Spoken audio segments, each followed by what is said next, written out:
I've been a lifelong Vermonter so far. I'm born in Milton, Vermont, northern Chittenden County, and spent a lot of my adult life in Memorial and Franklin counties. Just recently moved back to my hometown.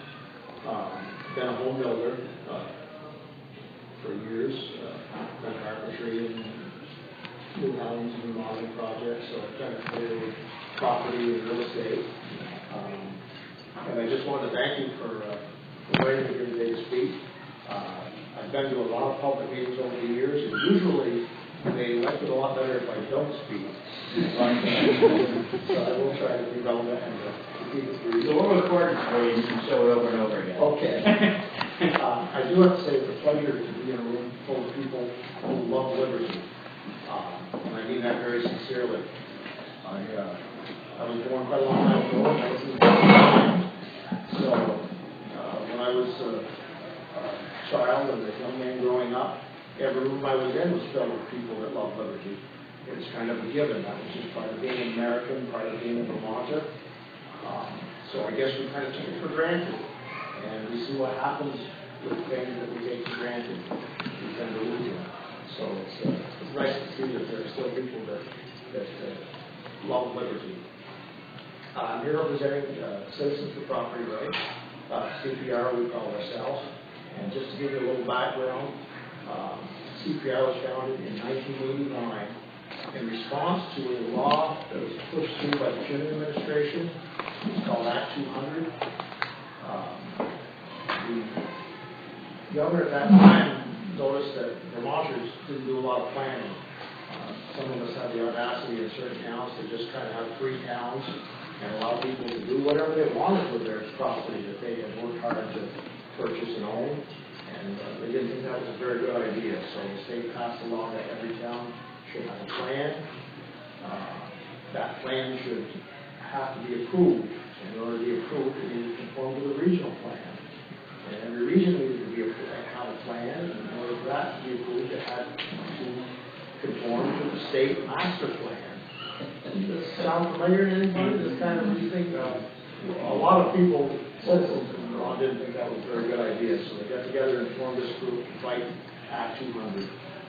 They put some posters up and started drawing people to meetings in Northville, Vermont, and very quickly had people coming from all over the state. In short order, they grew to 350 members. Very strong organization. We had some rallies that drew over 1,000 people. And got a lot of momentum going. Started a petition drive in most of the towns of Vermont to not participate in this Act 200. And they were successful. Most of the towns in the state voted to not participate in this planning law. Well, the state got pretty nervous about that. They didn't like that very well. So their attorneys put their heads together and they came back with the answer that, well, in Vermont, we don't have the right of referendum. This is the law. Obey it whether you want to or not. So that's where we were at. We continue to fight to repeal. We continue to fight for amendments. We were able to get some amendments passed. We did slow down the implementation of Act 200. I think Vermont is a different place today than if the fight had never been fought. If nothing else, we certainly took the fun out of it for all the planners. And it was quite a different process than they had intended.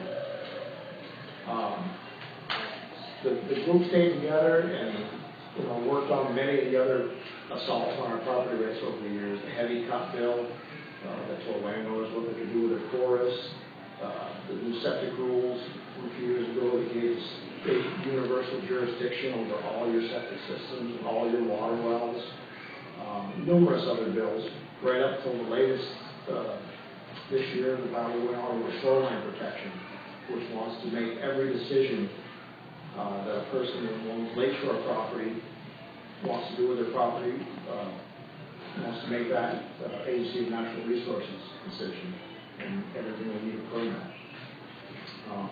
Our organization has diminished over the years, and we haven't done a good job of recruiting young people and new members. We shrunk to probably about 50 active members, new paying members. But the ones we have are still dedicated and we're not willing to give up the fight. So at our last annual meeting, we discussed what we should focus on this year. And we decided it would be Act 60, 68. That may not sound like technically a property rights issue, but as all of you know that own property, since the state has taken over the property taxes, they've been steeply increasing every year. And I guess if they finally succeed in taxing us out of our property and we have to sell or move, I guess the rest of our property rights won't matter all that much. So let's just talk about a little bit about Act 60 and 68. Act 60 is called the Equal Educational Opportunity Act. It was created in June of 1997. It was intended to achieve a fair balance of educational spending, access across school districts, independent of the degree of prosperity within each district. This came about because of the Vermont Supreme Court decision in the case of Brigham versus the state of Vermont. And the court ruled that the existing education funding was unconstitutional because it allows students in towns with higher property values to receive a higher level of education funding per pupil than students in towns with lower property values. So what the Supreme Court did was told the legislature they had to pass some laws, develop a new funding system for education. Now, the way I read the Constitution, I don't see anything in there that would support the Brigham decision, and a lot of people agree with me on that. But that was a bad decision that came out of the Supreme Court. Also, from my understanding of the Constitution, we have separation of powers, the checks and balance system. And the Supreme Court isn't allowed to write laws, or isn't allowed to force our legislature to write laws. But I can still remember Governor Dean on television being interviewed and saying that, well, I have to do what the Supreme Court tells me. And so he ordered the legislature to come up with a new financing system. And what they came up with was a doozy. It was Act 60. It was so flawed initially and so complicated that it was quickly followed by Act 68 and Act 130, which addressed some of the imbalances caused by Act 60. There may have been a little more behind it than just school funding. If you think about it, in Vermont, the largest source of wealth we have, Vermont's it's not a super wealthy state. The largest source of wealth we have is our real estate. That's why it's called real estate. Our homes, our businesses, our farms, our woodland. Altogether, probably constitute more than all the money on deposit in the banks in Vermont. And traditionally, only the towns have had the right to tax that property for school funding. Well, there were a lot of people in Montpelier that for a long time wanted to get a hold of that hunk of money, that right to tax our property, because with money comes power and control. So part of what Act 68 did was give our property taxes to the state to decide how to redistribute it so that they could do as they saw fit in the name of equity, in the name of equal educational opportunity. But we can see how that's been working. The property taxes, even though school population is declining and school costs in many towns have gone down, our property taxes continue to go up. For some reason, they seem to be able to balance the budget at the last minute every year by raising the school property tax, even though they haven't cut spending on anything else. Seems suspicious. But the only solution, in our opinion, or at least in my opinion, is to repeal Act 60, to give control of the property taxes back to the towns, to give some of the control of the schools back to the local communities. We actually had a couple of representatives down in Montpelier this year that did put a bill forth to repeal and replace Act 6068. Representative Heidi Sherman and Patty Conlon sponsored a bill, and the quote from the bill says, "The fact is, Act 6068 is broken and beyond repair. It is a system so convoluted and complicated that next to nobody understands it. and it is completely unsustainable, as is clear with the suffocating property tax increases. So the movement has started. You can imagine the reception that it got in Montpelier. It really didn't go anywhere. But I think it's important that we look at this. I think it's going to be very difficult for people that want to stay in Vermont and spend all their lives, or have come here and like it and want to stay here, to be able to continue to afford these kind of constant increases when the economy and the job situation we have don't justify those kind of tax increases, or even our school spending doesn't justify those tax increases. So, how do we do that? Well, if we can't get our representatives in Washington or in Montpelier to help us, if we can't replace the laws, maybe we need to replace them. So I want to applaud you people today for what you're doing here. I talked to a lot of people that are unhappy with things that are going on in their government, and when I ask them what they're going to do about it, they say, well, I voted. Okay, well, that's good. But they say, well, I don't really like either of the candidates, but I vote for the lesser of two evils.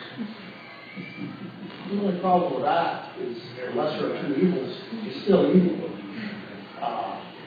So, grassroots democracy has to start at the grassroots, and that's what you people are doing today. People would go to conventions, caucuses, try to find amongst yourselves. Either if you have the ability to run yourself, or know someone that will, encourage them, help them. We definitely need people to represent us and to represent our best interests in Montpelier. So that's about all I have for you. I want to thank you for inviting me, and good luck to you all. Thank you.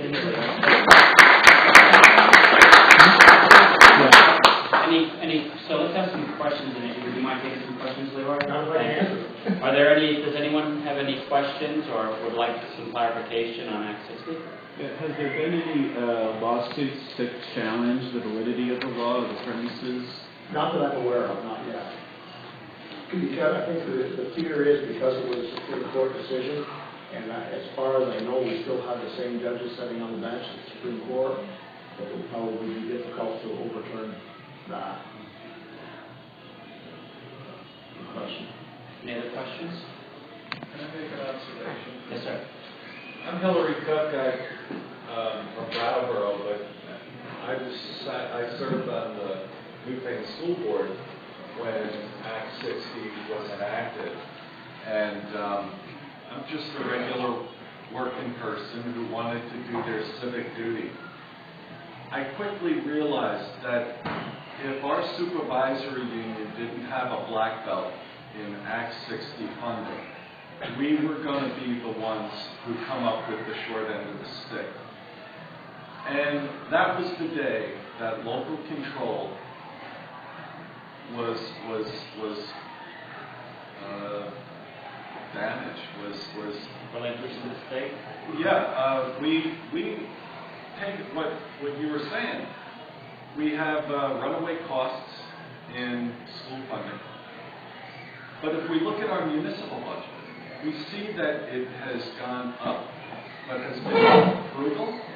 It has, and this is entirely because the decisions are being made locally. The Brigham decision is a profound change in our state, and I appreciate the work you're doing. Thank you. And think that this is a few things that I'm grateful for. One is that with town meeting, I was able to be in a town meeting where we voted from the floor, people who showed up. I'm also grateful that I participated where the school budget and the municipal budget were both voted locally. Any other questions? Well, I have a couple more. So what was Act 60's date? actually intended to do, and what has been the outcome so far? Well, I think the intention was to make sure that no matter what town a child resided in, they had equal access to education. But they kind of confused the idea with equal spending with equal education. And this idea of uniformity and conformity, I mean, if a person chooses to live in Belvedere, there's certain reasons to live there. And their child can get good education, but it might not be the same education they get in Essex. But there's a different quality of life, there's smaller classes. I think a lot of people think, well, as long as we spend X number of dollars per student, then everybody got an equal education. Of course, in the real world, that's not how it works. So follow-on question then. So was it simply the financial equity, or were there some sort of test scores or something driving that are measurable to say? Yeah, I'm not an expert on that. I know there's been all kinds of articles about test scores coming up and down, and they're trying to use all different ways to measure whether this has been effective. In reality, the only effective that I can see is turn town against town, calling one town a gold town or a poor town. It's part of this idea of redistribution of wealth. And it's just, to me, it's not a good thing. So I do have a question. So one solution is the idea of money following the student. Can you speak to that as it being, in the event that Brigham isn't overturned, which isn't most likely going to happen, is that a solution, and does your organization have an opinion on that? You're asking for clarification. You say money following the student. Are you talking about the voucher system? A voucher system is one way to have the money follow the student. Yeah, we've And had that's a that way to discussion. control costs. We've had that discussion, and there's different opinions within the group on whether that's a good idea or not. I think my biggest concern this year was seeing that some townspeople are trying to take responsibility. And I know a couple of towns in Vermont have privatized their schools. And I think Westford possibly discussed it this year, and the legislature immediately put a 2-year moratorium on every town privatizing their schools. They're like, wait, we don't want you to get in and mess up our game. We've got this all figured out, except, I don't think they really do.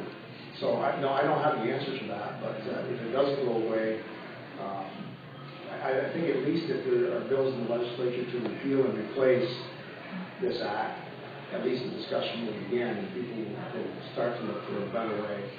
My hope would be for back to more local control and not have our school tax authority stay with Vermont for the place. My personal feeling. It wasn't the same, but I remember Killington, they wanted to secede from Vermont because of this. I was there and I was at Fun Town meeting. We had something similar in New Hampshire where the state Supreme Court said to cherish education means you're going to pay for it, which turned into this whole, we had our first statewide property tax. It was a similar, we said Vermont had none of the virtues and all the problems of the New Hampshire law. What really pushed back, it was a grassroots effort. It had to be this groundswell of, town by town, you had school board members who are going, wait a minute, this is broken. And then you found some friendly state reps and state senators, and you finally were able to push back. And we went the constitutional amendment route. And I don't know if Vermont has a referendum version of that, but just to have it in the Constitution say, no, these are the bounds for what can and can't be funded and how it's funded, because then that can obviously override a court decision. So I don't know if you've looked at that, but it did take several years to build up the support, because as you say, the powers that be, like the system, they have all the experts, they know how to game it, and because they're pitting people against each other, they're focused on that fight and not the real problems of the system. So it's a lot of education, a lot of work, but you have to keep on it and get attention and have. What worked for us, I remember what worked for us was like school board members actually coming out against the situation, and they were pointing out that, wait a minute, there's more and more money being spent and the results aren't any better. And the lack of control. I mean, our two states have that local control tradition. A lot of people still remember and respect it, and I think it's a winning issue. So you gotta you got to keep fighting it, because if you don't fight it, it's just going to get worse. You're going to lose what little control you have. But from our experience next door was, it was really had to be built up. It built up, and once you started getting more of a critical mass, and then you started getting support in the legislature and really starting pushing on it wherever you could. And the very fact that it's an issue, like every year people talk about it now, it kind of keeps some of it at bay, because they realize that, okay, if we extend our hand too far, it's going to get bit off. So keep up the fight, because that's really, once you lose the schools in a generation, that's it. You've lost society. Yeah, I appreciate that. I have to admit, it makes me tired thinking about all the ambition it takes to do that. So I'll use that to just get a little thought. I did have a few votes that I brought. Oh, thank you. And we as an organization certainly can use some of the energy that's in this room. So anybody that is willing to join us, we would be more than glad to have you. We ask a yearly dues of $20 or whatever you can afford. $10, $5, $1, just something to say, yes, I'd like to be a member, put me on the roster, send me a newsletter. I do have to warn you, we're not been very good about getting newsletters out. Like I said, we're kind of coasting to a stop, and we'd like to re-energize our organization and continue the property rights fight. So any help we can get would be greatly appreciated. Are there any other questions? I just wanted to, you talked about the moratorium, that isn't actually law yet, they're trying to do some legislative drudgery to make it inserted into a bill that they can't. I thought I had killed it in the House, but they have their ways of getting around that. But it's a concerted effort going on to stop educational freedom, and especially private and independent schools in Vermont. The moratorium is one part of that. There is the bill going through that. I'm not going to make any promises, but I don't think it'll make it through this session. But the consolidation bill will be back next session, and that we talked about tuitioning. That will stop any school district that currently has a tuitioning model from using that model, because they will be part of a larger school district which now has a public school within it.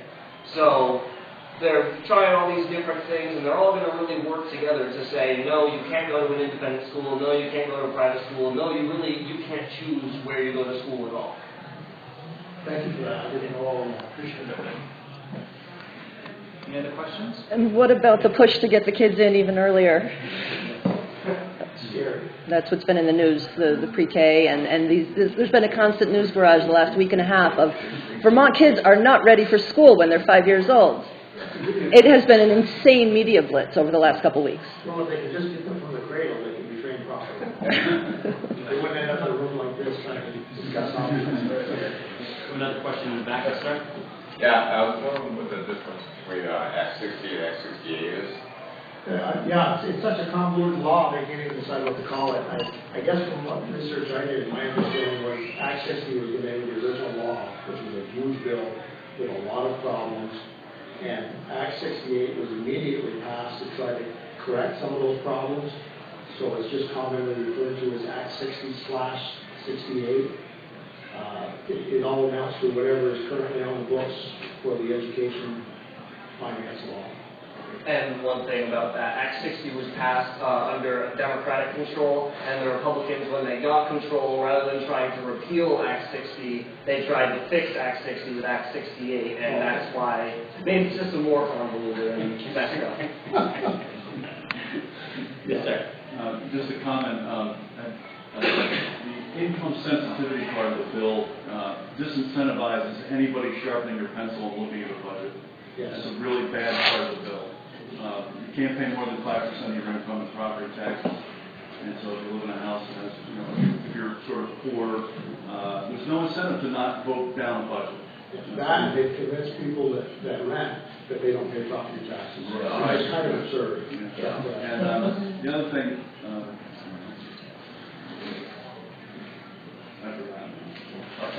Sorry, Sean. I feel like I'm talking a lot, but one last thing. One of the potential changes that they're trying to make to replace the property tax system is having the statewide residential rate and replacing that with an income tax of anywhere from 1% to whatever they need to make it to afford their spending. But talk about renters, that a lot of renters do use the renter's rebate, which does help them avoid paying most of their property taxes. But this new plan would get rid of the renter's rebate and add the 1% or more income tax. So renters would be getting hosed twice in order to pay for the, and I think like a third of Vermonters are renters, so. I remember what it was. The Brigham decision essentially said that money and opportunity are equal. And you know, the only argument you need is to see a kid come from poverty and do well, then they must have had some opportunity. It seems like it's a fightable, winnable fight. In a world of common sense, it would seem so, yes. Any other questions? So, is everybody at this point ascending down? That's a good question. I would like to know the answer to that. I think Burlington too. Everybody else isn't. Everybody's a gold town. That's it. Well, thank you, Lee.